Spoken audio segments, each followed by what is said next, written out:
vamos a hablar de una institución que nació en la colonia y permaneció en el Perú por 250 años. Una institución tristemente célebre, el Tribunal del Santo Oficio o la Santa Inquisición.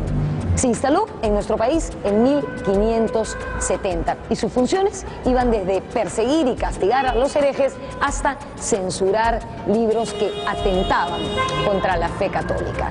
Estoy en el Museo del Congreso y de la Inquisición y aquí empezaremos el programa. Les vamos a contar qué torturas practicaban los inquisidores, quiénes fueron los primeros condenados a la hoguera, cuántas sentencias dictó el tribunal y varias otras cosas, pero siempre tratando de entenderlas dentro del contexto y el tiempo en el que se desarrollaron.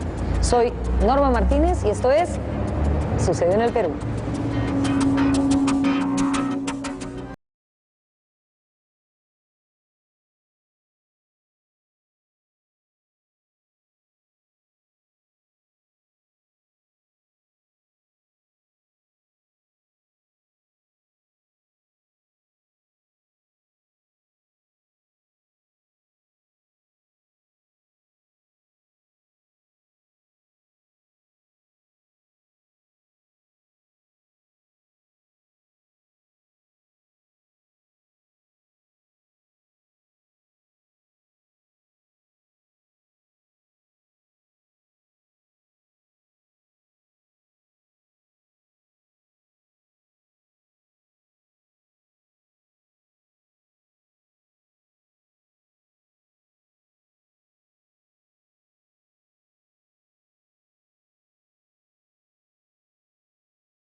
La Inquisición es una institución muy antigua.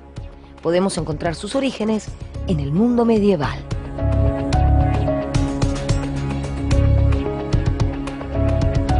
El rey debe procurar cuidar la fe, porque para salvarse se debe tener una fe pura. Ese es el punto principal, la pureza de la fe. Y justamente la Inquisición, que es una creación de la Iglesia de fines del siglo XIII y de inicios del siglo siguiente, es empleada por algunas coronas europeas, especialmente por las ibéricas.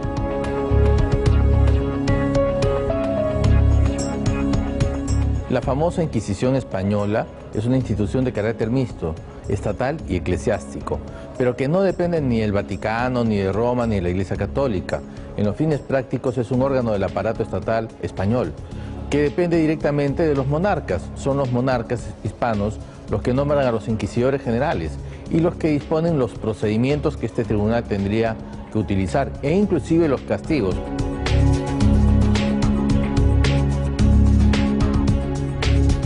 El Tribunal del Santo Oficio de la Inquisición surgió en España en 1478. Su objetivo era mantener la unidad religiosa y conservar la pureza de la fe.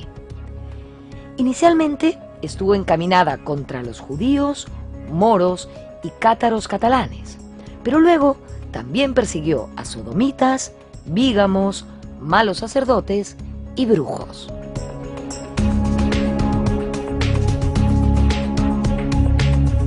Inicialmente, la Inquisición española surge hacia 1478, pero en realidad comienza a funcionar 2 años después, en respuesta a la problemática religiosa y política que vivía España. Tenía, por un lado, 2 pueblos que durante siglos habían disputado territorios católicos contra los musulmanes. Por el otro lado, tenías a una comunidad judía. O sea, habían 3 grupos religiosos en la península ibérica. Y en un sentimiento antisemita, antijudío, explica el origen de la famosa Inquisición española.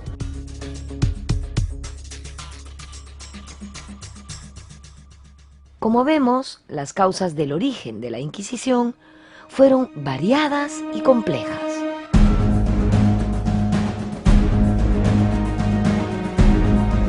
Una de ellas es que los reyes de España solían adjudicar el cobro de los tributos por una especie de licitación al que ofreciera mayor cantidad de dinero.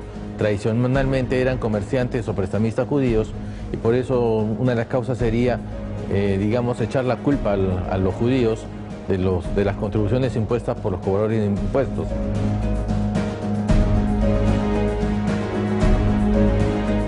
La Inquisición se estableció en las Indias para cuidar la práctica de las buenas costumbres entre los colonos hispanos y para proteger a las colonias de la amenaza de los piratas de países protestantes.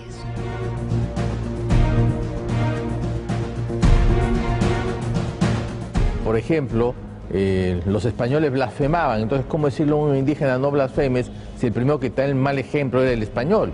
O los españoles cometían bigamia, entonces ¿cómo decirle a un indígena tengo una sola mujer cuando los nobles indígenas sabemos que estaban usualmente acostumbrados a tener más de una o varias, pero no así, no era un privilegio de Hatun Runa precisamente, pero sí de la nobleza incaica? Entonces el antitestimonio del español motivaba que de las casas y otras personas pidieran el establecimiento de la Inquisición en América. A raíz de eso y de la presencia de la piratería protestante es que Felipe II decide que se extiendan a sus dominios americanos los tribunales de la Inquisición.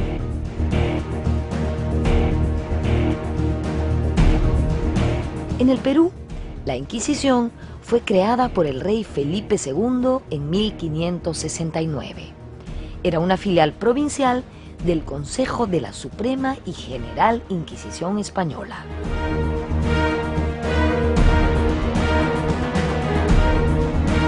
La central de todo este gran aparato estaba en la Corte Real, que como sabemos se instala en Madrid desde 1561. Y este complejo inquisitorial tenía 21 tribunales de distrito, repartidos entre la península, Italia y otros territorios en ultramar que tenía España. En América había solamente 3. 2 se fundan hacia 1570, que son el de México y el de Lima, que son prácticamente paralelos, y en 1610 se funda la Inquisición de Cartagena.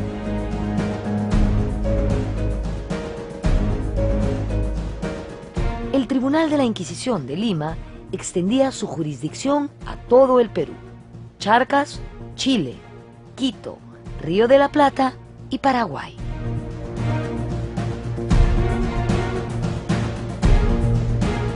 Entonces había 3 tribunales en toda América y luego las diferentes provincias o regiones se subordinaban según la cercanía que tuvieran con el de México, el de Cartagena, el de Lima. Lima, por ejemplo, la jurisdicción era muy amplia, era toda América del Sur prácticamente por la vertiente pacífica, desde Panamá, pasando por Colombia, Ecuador, Perú y Chile, e inclusive el Río de la Plata. De manera que ese es el amplio ámbito que tenían bajo su control los inquisidores residentes en Lima.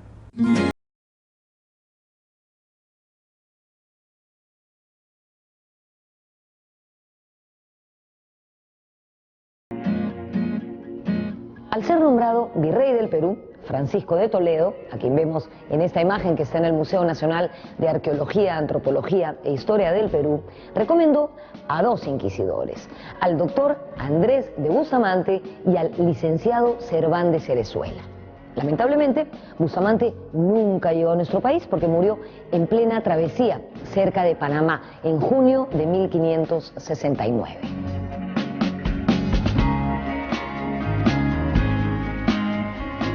Lima recibió con toda solemnidad y con grandes festejos al inquisidor Serván de Cerezuela, quien estableció el tribunal en una casa cercana a la iglesia de la Merced. Más adelante se trasladaría al local donde funcionó hasta que fue abolida.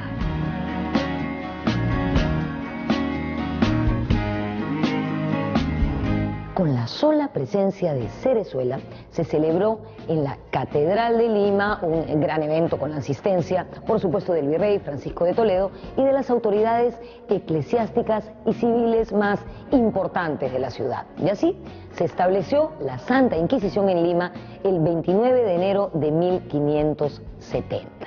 Se leyó un edicto de fe y un sermón de estilo mediante el cual todos los asistentes se comprometieron bajo juramento a apoyar al Santo Oficio.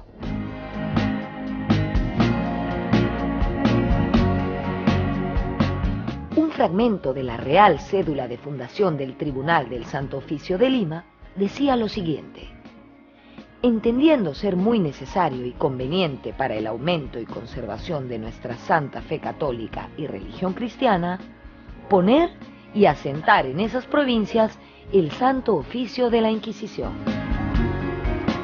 En sus inicios, el tribunal se dedicaba al control de la población blanca. Como sabemos, la mayoría de la población del virreinato era indígena, pero ellos eran considerados catecúmenos, no bautizados, o en su defecto, cristianos muy nuevos y susceptibles de conservar algunas prácticas idolátricas. El primer auto de fe se realizó el 15 de noviembre de 1573 y tuvo lugar en la Plaza Mayor de Lima. 6 reos fueron penitenciados y uno de ellos fue arrojado a las llamas. Se trataba de un francés acusado de hereje contumaz. Su nombre, Mateo Salado.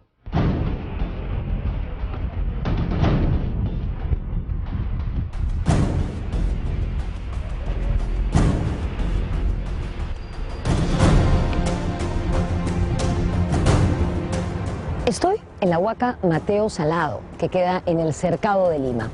Para ser más precisa, se ubica en realidad en el límite de los distritos del Cercado, Pueblo Libre y Breña, justamente al lado de la Plaza de la Bandera.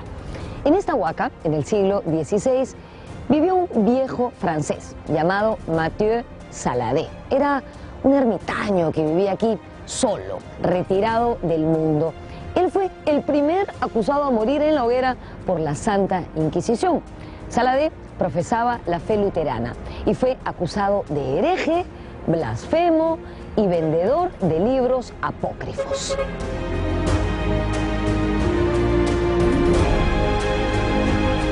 Se decía que Mateo Salado era un embaucador, a quien el pueblo, creyéndolo santo, favorecía con limosnas. Como escribió Ricardo Palma, todos los sábados se le veía en la ciudad cosechando pesetas.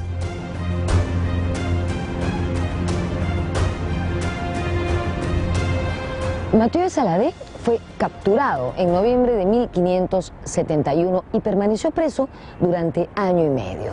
En realidad, él había cuestionado al Santo Oficio porque en España se habían ejecutado muchísimos hombres sencillamente por profesar la fe luterana, una fe tan cristiana como la católica. Al no dar señales de arrepentimiento respecto a su fe, Saladé fue condenado a muerte. Esta huaca lleva su nombre, Mathieu Saladé, Mateo Salado.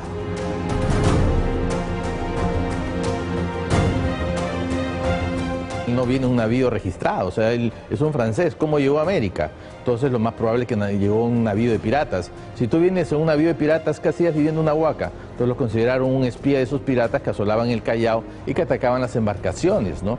Y no solamente se dedicaban al robo de las mercaderías, sino también al asesinato de la gente.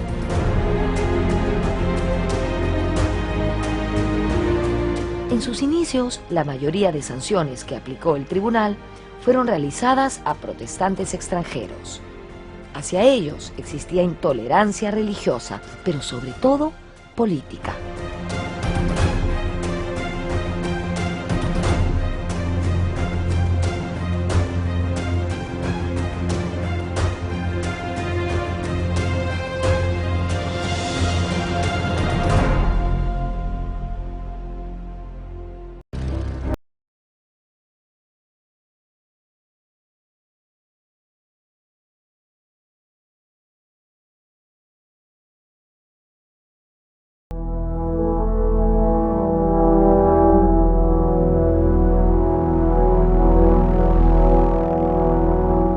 En abril de 1578 se celebró el segundo auto de fe.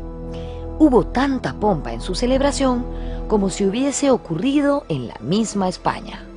En la Plaza Mayor se levantó un tabladillo con altares para el virrey y la audiencia, y con asientos para las corporaciones y personalidades notables. Los 16 reos salieron con vela en mano y la cabeza descubierta. Algunos con una soga en la garganta. uno con coroza, es decir, con un sombrero en forma de cono, y 2 con San Benito. Entre ellos se encontraban 2 religiosos dominicos, 2 mercedarios, 2 clérigos, un jurista y un escribano.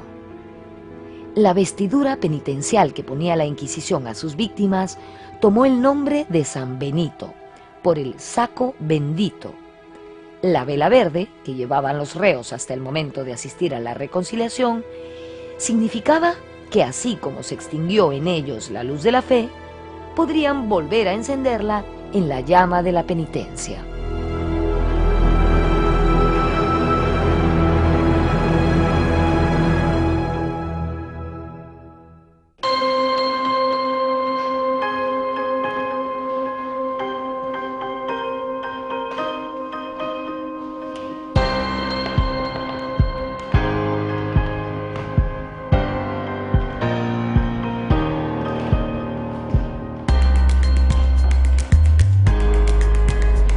El Tribunal de la Santa Inquisición sentenció en nuestro país a 1.477 personas. La mayoría fueron condenadas a penas menores, pagar multas, rezar oraciones, pero 32 personas fueron condenadas a la pena de muerte. De hecho, la mitad de estas perecieron quemadas vivas. De los 32 condenados a muerte, 23 fueron acusados de realizar prácticas judaizantes, es decir, tener ritos y ceremonias de la ley judaica. Uno de los casos más sonados de pena de muerte fue el del teólogo Fray Francisco de la Cruz, que había sido nada menos rector de la Universidad de San Marcos. Él fue ajusticiado el 13 de abril de 1578, acusado de ser un alumbrado. En realidad, el teólogo tenía unos postulados religiosos que cuestionaban el sistema monárquico español.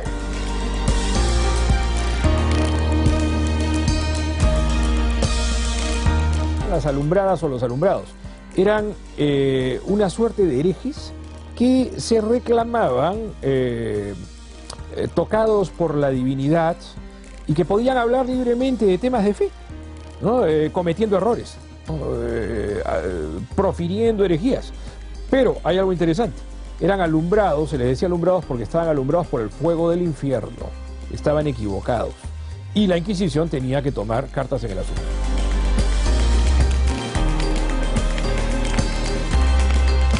Paradójicamente, el condenado alumbrado Fray Francisco de la Cruz había demandado el establecimiento de la Inquisición en el Perú.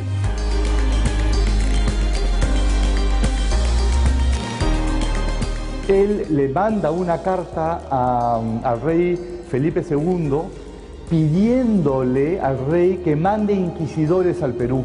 Esto es antes que se fundara en 1570, y por temas del destino, él termina siendo una de las primeras víctimas de la Inquisición. ¿Y por qué? Porque se vio involucrado en un proceso de exorcismo a una niña mestiza que se llamaba María Pizarro, y que los franciscanos habían querido exorcizar por todos los medios, sacarle estos demonios que tenía dentro.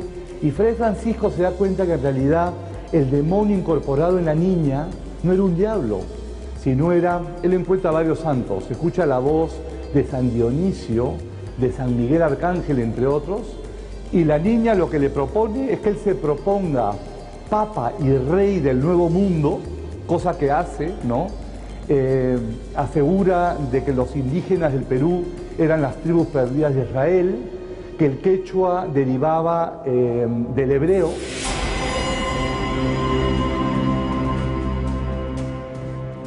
En conclusión, lo que propuso Fray Francisco de la Cruz fue la separación de España, es decir, la independencia del Perú.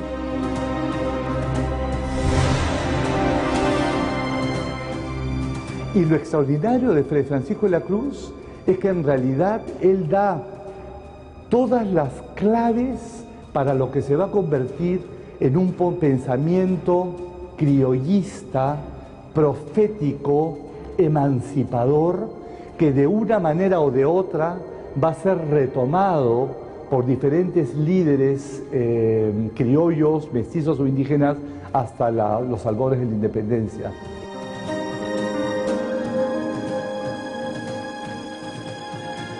A comparación de Europa, los procesos abiertos por la Inquisición de Lima y sobre todo las sentencias de pena de muerte fueron muy reducidas.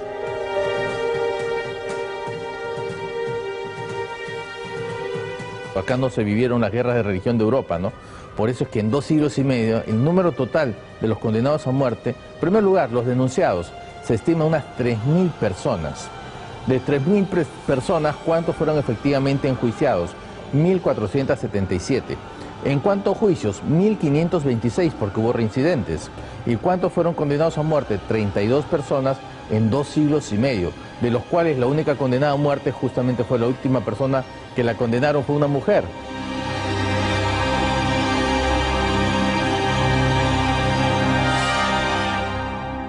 Otros procesados en el auto de fe de 1578 fueron Fray Gaspar de Bustamante, diácono de la Merced. Como decía Ricardo Palma, él se las daba de sacerdote y ofrecía anillos, ungüentos y piedras para inspirar amor. Se le desterró perpetuamente del Perú y le dieron 5 años de reclusión en España. Otro padre dominico condenado fue Fray Pedro de Toro, quien murió en prisión pidiendo misericordia. Sin embargo, él salió al auto de fe en estatua y con San Benito. Salir en estatua significaba que se paseaba una imagen del personaje, ya que éste había muerto.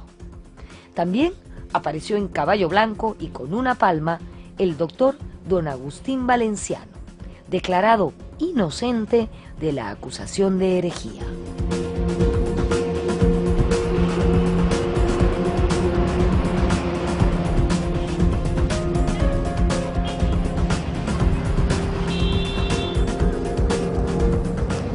Los autos de fe eran ceremonias donde se daba lectura a las sentencias dictadas por el Tribunal de la Inquisición.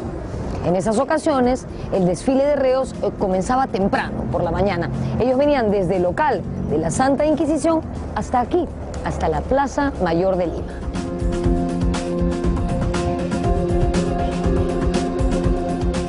El auto de fe, en realidad, es una suerte de reconstrucción del juicio final.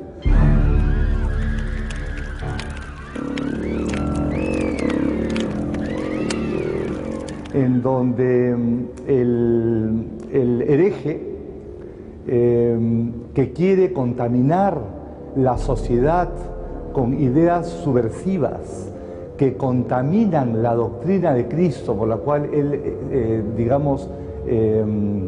es crucificado y muerto en la cruz, el hereje quiere subvertir la pureza doctrinal de esa enseñanza que trae la salvación de las almas. Y entonces la posibilidad de tener a alguien que modifique esa doctrina para la Iglesia Católica y en su momento para la monarquía era no solamente un crimen religioso, sino un crimen de traición a la propia monarquía hispana.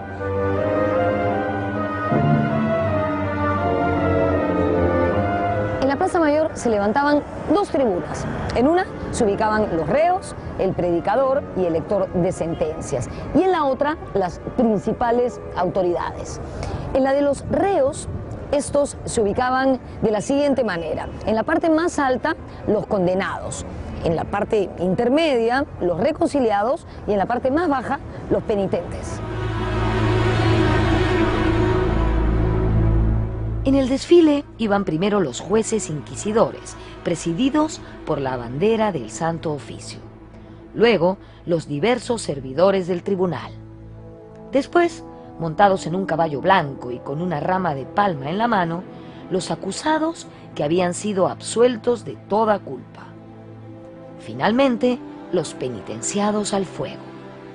Los penitenciados eran los culpados levemente, o que, siendo gravemente culpables, habían abjurado de sus errores. Los sentenciados a muerte en la hoguera iban montados en asnos, con las manos atadas a la espalda, vistiendo San Benito y Coroza. Los condenados a la hoguera eran conducidos por el puente de piedra al quemadero que estaba en el Pedregal, en el barrio de abajo el puente, el Rímac.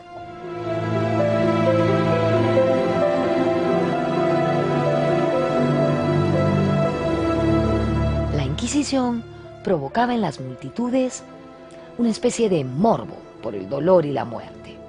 Desde el amanecer, el pueblo se arremolinaba alrededor del tabladillo. Todos pugnaban por tener un buen sitio desde donde gozar la vista de los reos. Los balcones se hallaban ocupados por las más bellas y encopetadas damas de Lima.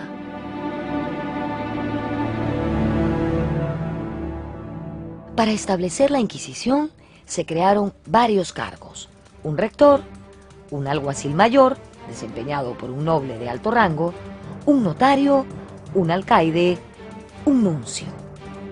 Los cargos de consultor y calificador eran gratuitos y eran considerados un gran honor que el tribunal concedía a los sacerdotes e incluso a algunos nobles.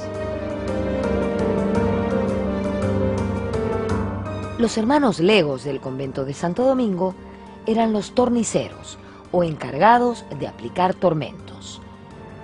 En el tercer auto de fe ardió en las llamas por luterano Juan Bernal, sastre natural de Flandes. Otras 20 personas recibieron penitencias, la mayoría por bígamos. Un tal Francisco Hernández también recibió penitencia por sostener que el amancebamiento no era pecado. Las faltas frecuentes castigadas por la Inquisición eran blasfemia, hechicería y bigamia. También se castigaba a los luteranos y a los que celebraban misa sin ser sacerdotes.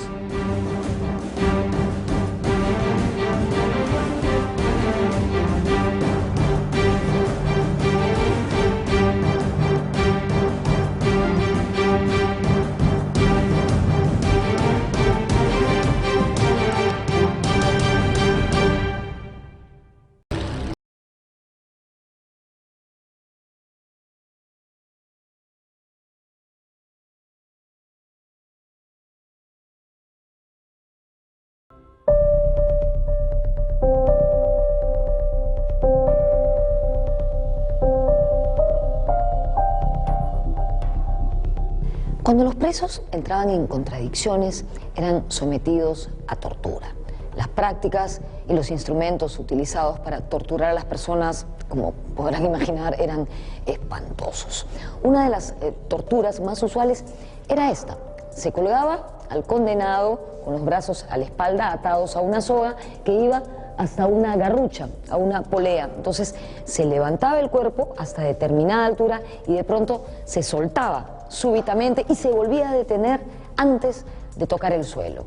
También se torturaba a la gente con el potro o el castigo del agua. Varias de estas formas de tortura están representadas hoy en el Museo de la Inquisición.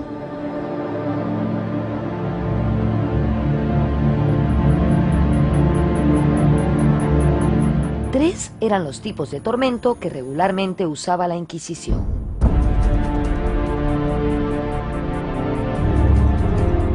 El de la garrucha, el del potro y el del fuego. El reo era conducido a un sótano, llamado Cámara del Tormento. El propósito era que sus voces no llegasen al exterior. Lo acompañaban el inquisidor y el secretario de turno.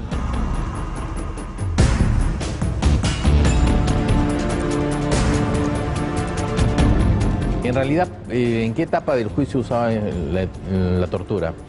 Si una persona, al ser detenida, era interrogada por sus generales de ley, todo bajo juramento, bueno, también le pedían que ella misma declarase los motivos de su detención. A lo largo de un proceso judicial habían varias audiencias, todas ellas se registraban y se escribían. Si los reos en esas audiencias se contradecían, cometiendo perjurio, en esos casos, bajo el supuesto que el delito fuera considerado grave, se podía aprobar la denominada sentencia a cuestión de tormento. Dictada una sentencia a cuestión de tormento, Entonces usarían esos instrumentos como parte del procedimiento para determinar la culpabilidad o la inocencia de los reos. Pero ¿qué pasaba si una persona de frente se declaraba, por ejemplo, que era judío y que prefería morir en su fe, etcétera? Él no, él de frente iba a ir a morir quemado en la hoguera.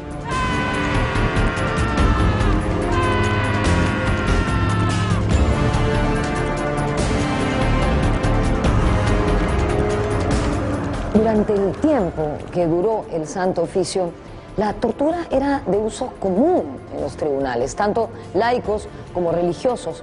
Recordemos, si no, el caso de Túpac Amaru II, que fue torturado en 1781, o el de los rebeldes del Cusco, que en 1814 fueron descuartizados. En ambos casos, estas penas fueron dictadas por tribunales militares.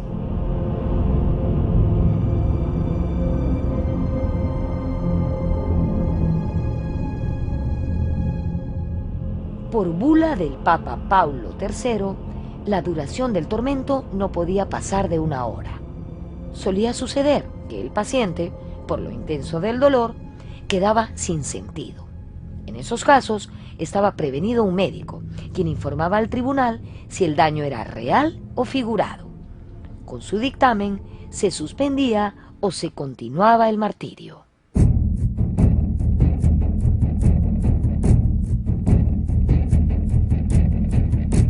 Era frecuente que los reos muriesen en prisión por consecuencia de la tortura, la melancolía o los malos tratos, o en todo caso, porque se suicidaban. El que se fugaba debía renunciar a su patria para siempre, a su familia, a sus bienes y a su honor. De igual forma, se le encausaba estando ausente, se le confiscaba todo cuanto le pertenecía, se le quemaba en estatua y se infamaba su memoria. Ni aún la muerte arrancaba su presa a la Inquisición, pues se llevaba en procesión la imagen y los huesos del difunto para arrojarlos en la hoguera. El tribunal no solo castigaba, sino que también confiscaba bienes. Y estos constituían uno de sus principales patrimonios.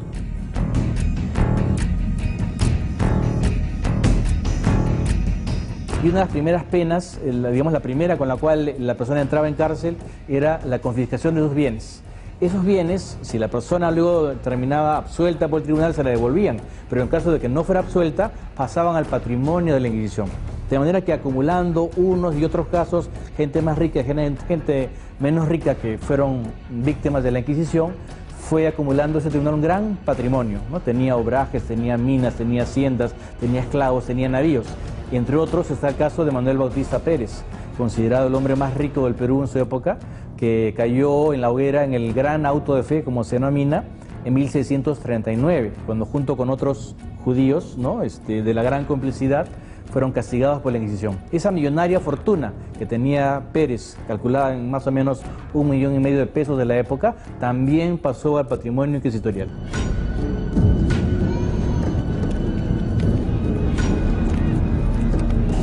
Con tal patrimonio, la Inquisición funcionaba casi como uno de los pocos bancos que existían en época colonial. Se dedicaba a gerenciar, contrataba administradores, prestaba dinero. Era toda una institución financiera.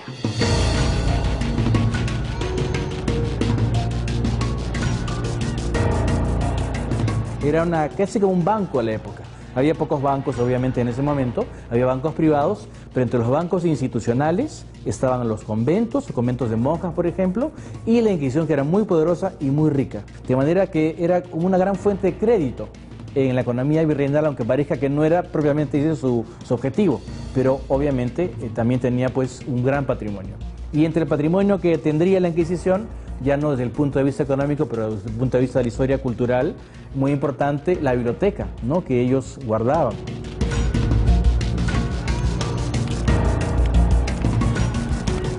En abril de 1592, el tribunal condenó a la hoguera a 3 piratas ingleses.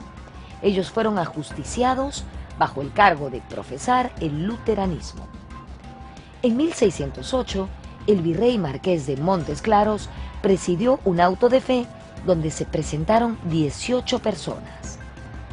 el bachiller limeño Juan del Castillo fue achicharrado en el fuego por sostener que la ley de Moisés era la verdadera, que el día de Pascua no estaba bien determinado y que Adán no tuvo ombligo.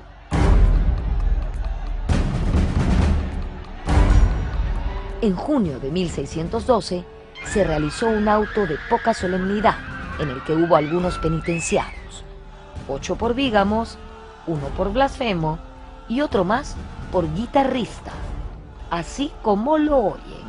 Su crimen fue cantar unas coplas deshonrando a una señora de la aristocracia. También fue encausada Ana de Castañeda, a quien se le acusó de muchas obscenidades y brujerías. Paseó por las calles en bestia de carga y sufrió 200 azotes.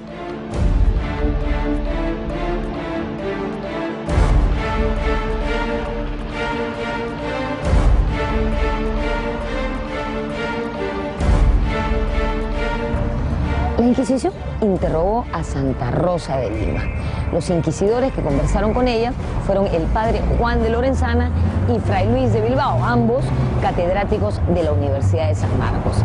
Se dice que los dos quedaron sorprendidos ante la solidez doctrinal y la madurez espiritual de Rosa.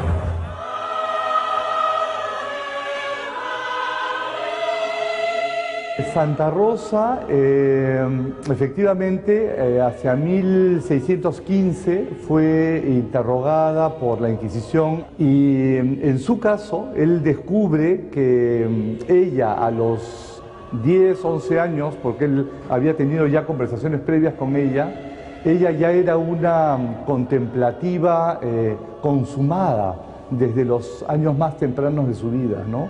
Y se da cuenta que muchas de las iluminaciones y visiones que ella había tenido eran totalmente ortodoxas.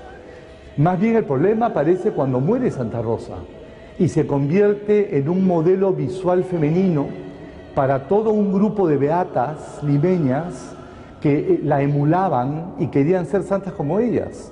Y entonces no solamente empiezan a escribir autobiografías espirituales, sobre todo Luisa Melgarejo, que trabajaba directamente con los jesuitas.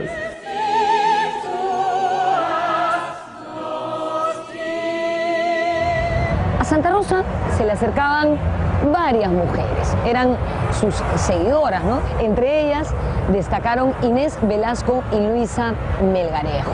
Ellas imitaban a Rosa, probablemente deseando alcanzar la misma celebridad que ella tenía. Inés y Luisa decían que hacían acciones extraordinarias, prodigiosas. Inés llegó a decir que volaba. Por supuesto, les cayó el tribunal de la Santa Inquisición y les abrieron proceso acusadas de decir falsedades. En la ciudad, la gente empezó a llamarlas las alumbradas.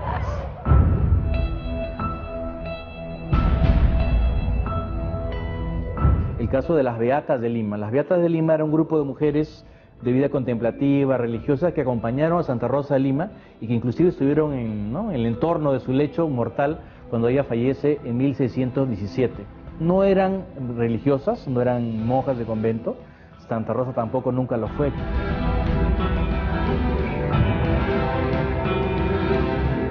Así como ellas, Santa Rosa era lo que se llamaba una terciaria, pues no vivía en un convento, sino en la casa de sus padres. Al final de su vida, la futura santa estuvo rodeada por estas mujeres.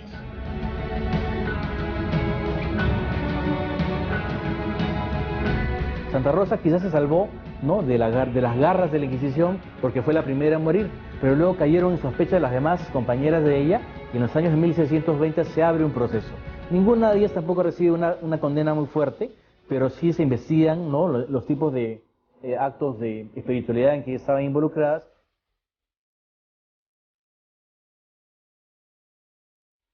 La Inquisición al darse cuenta que Santa Rosa tenía todo este pelotón de visionarias que estaban emulándola, terminan recogiendo sus escritos. Santa Rosa es autora de una autobiografía espiritual que se ha perdido y que fue enviada a España a ver si era tan ortodoxa como decían, se recogieron sus papeles, sus hábitos, incluso el retrato que había hecho Argelino Medoro y que era amigo de Santa Rosa y que hace el retrato de ella muerta. Su retrato ya estaba en la iglesia de Santo Domingo y ahí el inquisidor en su momento, Fray Luis de Galván, manda a recoger y retirar el cadáver de la santa que ya se estaba venerando a los pocos años de muerte en el convento de Santo Domingo por este problema de las alumbradas. Y claro, ahí el tema es que la función del inquisidor era discernir entre un auténtico visionario, ¿no?, y un falso visionario.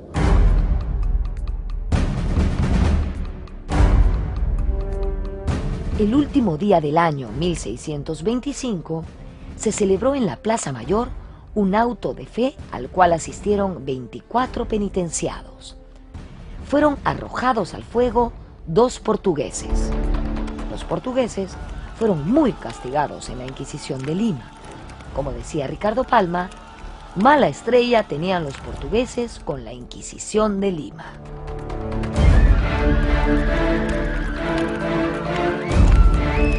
Está prohibido expresamente la presencia de los extranjeros, ¿no? ¿Y por qué los prohibían? Porque el sustento de la dominación española se basaba justamente en eso, en que los europeos que llegaran a América fueran españoles, fueran de Castilla, fueran de León, de los dominios peninsulares, para asegurar la lealtad de estos territorios.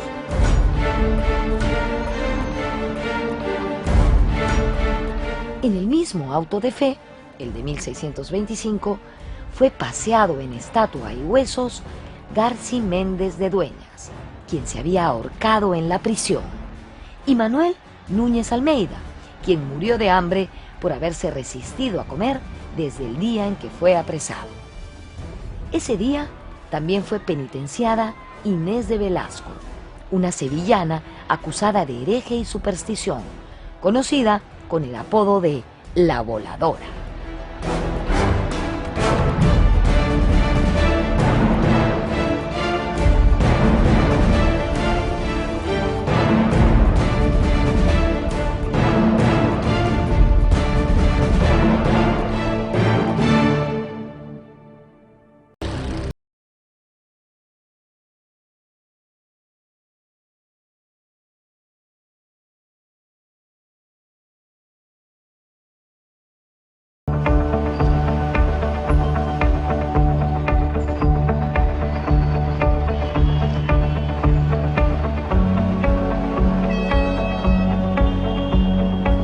Ricardo Palma escribió un libro llamado Anales de la Inquisición, en el que recogió varios casos de los procesados por el Tribunal del Santo Oficio. Entre ellos, el de una mujer llamada Ángela Carranza, una criolla nacida en Tucumán, Argentina, pero que llegó a nuestro país en 1665. Ángela decía que hablaba con Dios, que hablaba con la Virgen, que hablaba con los ángeles, que era teóloga, que era curandera y que además veía demonios disfrazados de frailes. Por supuesto, esto despertó el enojo de la Santa Inquisición, que la apresó en el año 1689, justamente aquí, en la cuadra 5 de la Avenida de Emancipación, que antes se llamaba Calle Los Patos.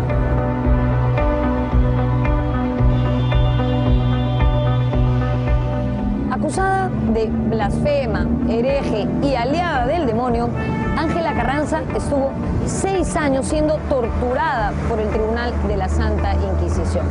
El pueblo limeño esperaba con ansias que la quemaran en la hoguera por bruja. Sin embargo, en 1694 el Tribunal del Santo Oficio le perdonó la vida en un hecho sin precedentes que los cronistas de la época calificaron como de inusitada bondad. Ella, por supuesto, quedó presa y murió años después, víctima de la locura.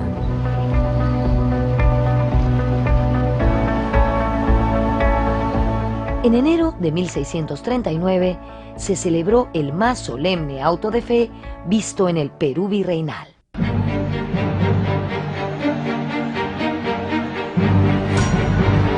Aparecieron 80 reos. 7 salieron con palmas y en caballos blancos por habérseles declarado inocentes. 6 mujeres fueron penitenciadas por hechiceras y judías, y 50 reos más fueron reconciliados, vistiendo en la ceremonia el infamante San Benito. Ya en el siglo XVIII se dio un caso inusual. En tiempos del virrey marqués de Villa García, 1736 a 1745, se inició causa contra 2 inquisidores, acusados de vivir públicamente amancebados y de defraudar dineros de la corona. En el siglo XIX se cambió a los brujos por los libros. Desde 1805, la Inquisición de Lima le declaró la guerra a los lectores de libros prohibidos. Ya el Santo Oficio no se cuidaba de brujas, sino de filósofos revolucionarios franceses.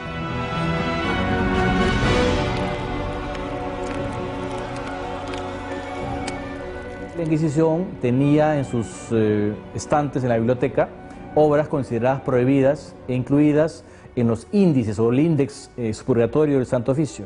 O sea, había una lista de libros que estaban prohibidos de leer por completo y otros cuyos capítulos más peligrosos estaban tachados o tarjados, de manera que no todo el mundo podía acceder a la obra completa. Sin embargo, esos libros llegaban a Lima, pasando los controles, obviamente, y se alojaban en el Tribunal de la Inquisición.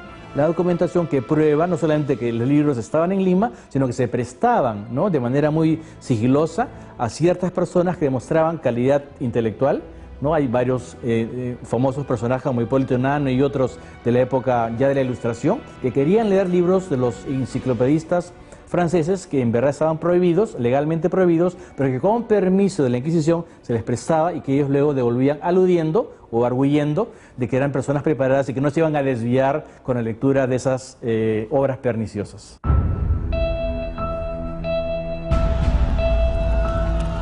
En 1810, la Inquisición mantuvo por 6 meses encerrado en un calabozo a un negro. Su delito, ganarse el pan paseando por las calles de Lima perros, gatos, ratones, marmotas, monos y otros animales a quienes había enseñado a bailar y a hacer algunas habilidades. Aquello no podía ocurrir sino por arte del demonio.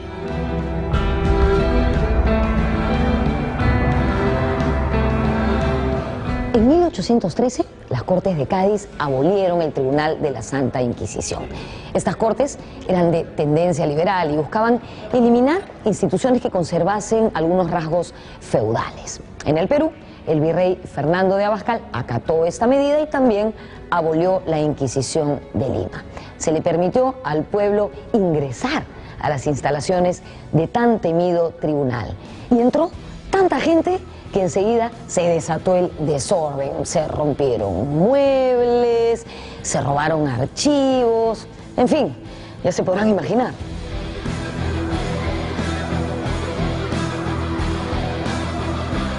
A raíz de la ocupación francesa en la península ibérica, Napoleón es el que proclama la abolición de la Inquisición, pero con un cinismo absoluto, ¿no? Porque dice que era atentatorio contra la soberanía. Pero Napoleón en Francia, bueno, era un rey francés que hacía en España, ¿no? Era un invasor.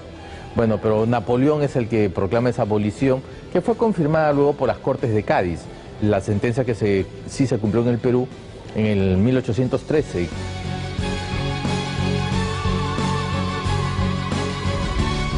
En cuanto se terminó de publicar ese decreto, el público se precipitó en masa a la cárcel de la Inquisición. La turba entró a la sala del despacho, a los archivos, a la cámara del tormento y a las prisiones. En los archivos se encontraban los expedientes de los reos y una biblioteca. Según Ricardo Palma, de todo esto se apoderó el pueblo, así como de un gran número de obras prohibidas.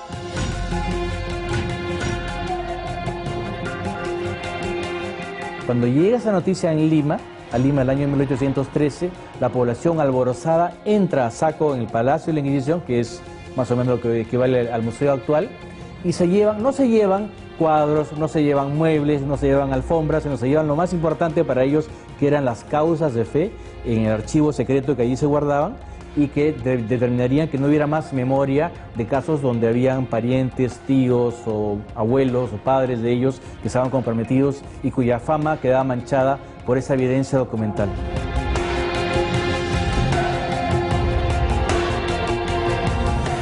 Al día siguiente del saqueo, el arzobispo de Lima se constituyó en la capital y declaró excomulgados a todos los que retuviesen algún papel o prenda del extinguido tribunal.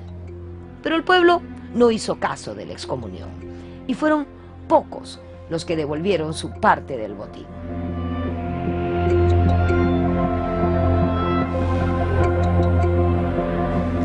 En 1814 se restauró la monarquía absoluta en España. El rey, Fernando VII, expidió un decreto mediante el cual se reinstalaba el Consejo de la Suprema Inquisición. Él justificó esta medida diciendo que el Tribunal del Santo Oficio había prevenido a España de contaminarse de errores religiosos y que también había propiciado el surgimiento de hombres notables en letras, santidad y virtud. Así, el 16 de enero de 1815 se reinstaló el Tribunal de la Santa Inquisición en Lima.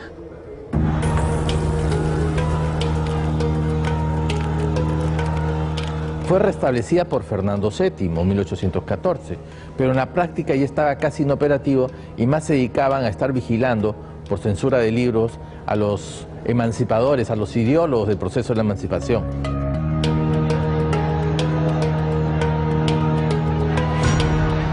Luego de su restablecimiento, el tribunal no conservaba ya casi nada de su antiguo prestigio. Esto se sumaba a la agitación de los pueblos americanos por conquistar su independencia. Así, al reinstalarse la Inquisición en Lima, apenas se hizo sentir.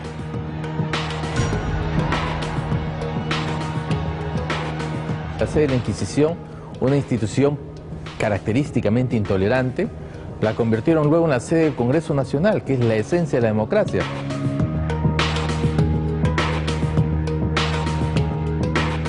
Como refiere Ricardo Palma, el siglo XIX se iniciaba esparciendo rayos de luz y era lógico que el Santo Oficio, obra de las tinieblas, desapareciese. De esta manera, los pocos meses que funcionó, solo castigó a un individuo apellidado Valdelomar por el delito de haber celebrado misa sin ser sacerdote. Su castigo solo se limitó a ser paseado con San Benito y Coroza. No fue azotado y se le dejó en libertad. La nueva Inquisición, más que afianzar la fe, se preocupó de combatir la propaganda de ideas liberales, hijas de la Revolución y del siglo. Existen edictos de esa época prohibiendo la circulación y lectura de periódicos europeos y panfletos políticos. Los nuevos inquisidores apenas funcionaron pocos meses, limitándose a fijar un cartelón contra los francmasones y a promulgar 2 edictos sobre libros prohibidos. En el Perú, el Tribunal del Santo Oficio fue abolido definitivamente en 1820, fruto del proceso emancipador que rompía con todo tipo de dependencia política de España. La Inquisición poseía valiosas fincas que el Estado vendió a particulares. Según Ricardo Palma, el general San Martín proyectó en 1822 construir un teatro en el terreno que ocupaba el tribunal. Pero como sabemos, esto nunca se llegó a hacer realidad.